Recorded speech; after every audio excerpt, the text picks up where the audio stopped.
Une école unique en Europe, à Lyon, le Gaming Campus a sélectionné la fine fleur du jeu vidéo, une poignée de jeunes gens qui se donnent 2 ans pour devenir des e-sportifs de haut niveau. Dans un univers en pleine expansion, argent et notoriété pourraient bien être au rendez-vous. Le dossier est signé Farid Haroud et Thierry Swiderski. C'est une école où le jeu est obligatoire, où l'absence de casque en salle de cours est très mal vue, et où l'animateur de la séance utilise un langage codé. En tout cas pour nous. J'ai commencé le guide pour Power Spike en ADC. J'ai le guide des jungles. Bienvenue à la Gaming Academy, première école à former des athlètes e-sport de haut niveau en 2 ans. C'est la première promotion, ils sont 7. Comme on est la première école en Europe à faire ça, oui, je me sens un peu un pionnier du milieu. Et ça me rend très heureux parce que je peux faire de ma passion vraiment mon métier et je peux vraiment le vivre tous les jours. Et voilà, je sais que j'ai les clés pour pouvoir faire ce que je veux. Devenir professionnel, c'est leur but. Pro de League of Legends ou de FIFA. À la clé des salaires mensuels de 3 000 à 10 000 euros. Et pour les stars mondiales, c'est en centaines de milliers d'euros que ça se compte. Alors on ne ménage pas ses efforts. Mieux, Philippe, hein. 10 km/h, c'est pas assez.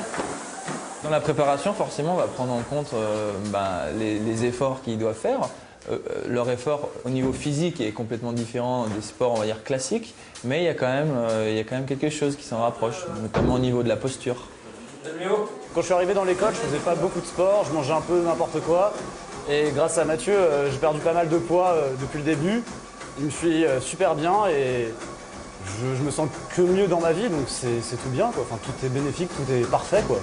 Comme pour les sportifs de haut niveau classique, les e-sportifs ont une espérance de carrière limitée. À 30 ans, c'est terminé. Ensuite, nous a-t-on dit, les réflexes ne suivent plus. Le e-sport, le jeu vidéo, c'est comme un nouveau monde qui se construit. Sur ce campus, 104 élèves se forment à cet univers en devenir.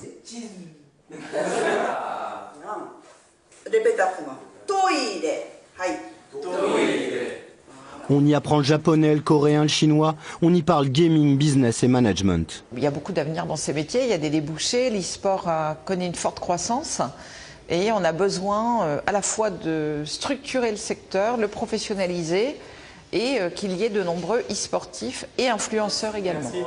Les 7 e-sportifs ont été recrutés en fonction de leur niveau. Excellent. Pour les frais d'études, c'est 7 800 € annuels, comme un investissement. Parce qu'ici, côté scolaire, le jeu, c'est plutôt la réussite.